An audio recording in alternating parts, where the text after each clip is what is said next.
What's up, ladies and gentlemen? It's your man Melvin Taylor Jr. and I am here with this guy, this huge man sitting right here next to me, Mr. Shaw. Michael James Shaw, how you doing, brother? I'm doing well, brother. It's wonderful to be here. Good to be here with you, man. Yeah. We're going to get into everything about who he is, where he's from, what drives him, how dope his dad was, and everything about Infinity War that Marvel will let him say, because we ain't trying to get nobody messed up, all right? Oh, no. This episode of Making Manhattan starts right now.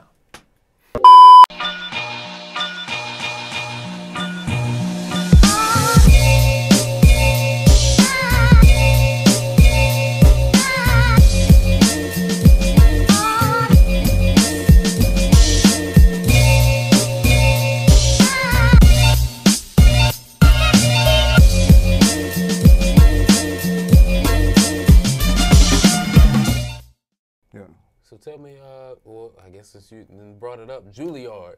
For a lot of folks that don't, the yard, there you go. Rep it however you gonna rep it.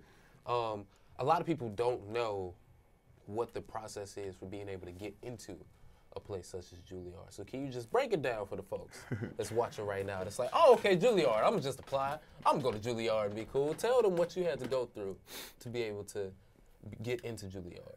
Well, you have to prepare 2 contrasting monologues. It can be classical or, contemporary, classical, whichever. Then you have to do a song as well.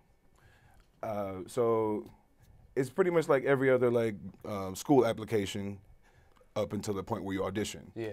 So you get there around like 9 a.m. on any given day, and you do a warm-up with everyone who's auditioning that day. As a group, and then you go in and do your pieces in front of like maybe 2 or 3 faculty. Okay. And then you wait. You wait till about like 2 or 3 o'clock, and then all of a sudden they announce that they're posting the callback list, so everybody bum rushes the hallway, and the lady places the list on the board, and out of the 100, 150 who audition, they call back maybe 10 to 20. That's so crazy. And that's just the first day. 100 and something people. All right, y'all ain't it. Y'all go home. Wow.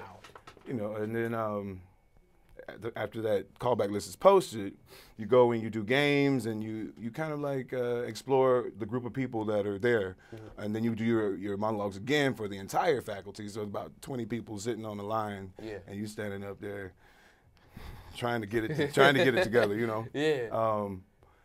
Yeah. So that ends the first day, and then maybe like a month later, they send you an email or a letter saying that they want to call you back for the final callback. Yeah. So the final callback is 2 days of classes, as if you're a student there. Right.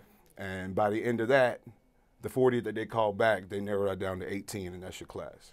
Wow. Okay. So what was your thought process while you're going through the initial audition like? Like after you saw your name and you're like, okay, I'm one of the people that get to stay this time. What were you thinking at that point? I didn't believe it when I saw it up there.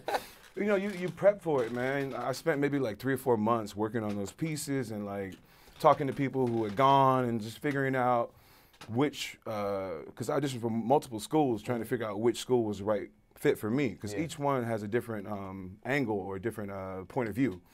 And it kind of reveals itself to you without you trying to steer the wheel, you know what I'm saying? Right. But yeah, it was a humbling moment, because you prepare for all those things and you don't believe it's possible right away, you know what I'm saying? Yeah. So take me to that day when you got the letter that you were going to get the, was it you got a letter that said a callback, or was it the letter that you actually got in the school? Which one was that? So they call you when you get in. Okay. So I was in D.C. finishing up at Howard my last semester. Okay. I went back to D.C. and I was in line at the Key Foods or something. And Kathy Hood calls me and says, "You got in." I started screaming in that line. Did a little dance down the aisle. So everybody was like, what in the world is going on with this man? Negro doing in the hall? Baby, you won't believe what this guy's doing. But no, it was a joyous moment, so I had to share it with all the strangers around me. Yeah, that's awesome. So how was Julliard there? How was the yard? It was an incubator, a place to put together all the skills and really just throw paint against the wall and not feel any judgment for it, but also like learn how to mold and shape yourself or work with other people in a very close quarters and not lose yourself, but also be able to add to the pot.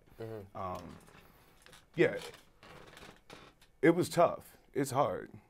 It's not for the meek, you know what I'm saying? But because our group was strong, we made it through. Until next time, ladies and gentlemen, we'll see you. Stay blessed, stay favored, always stay tailored. All right. Peace out.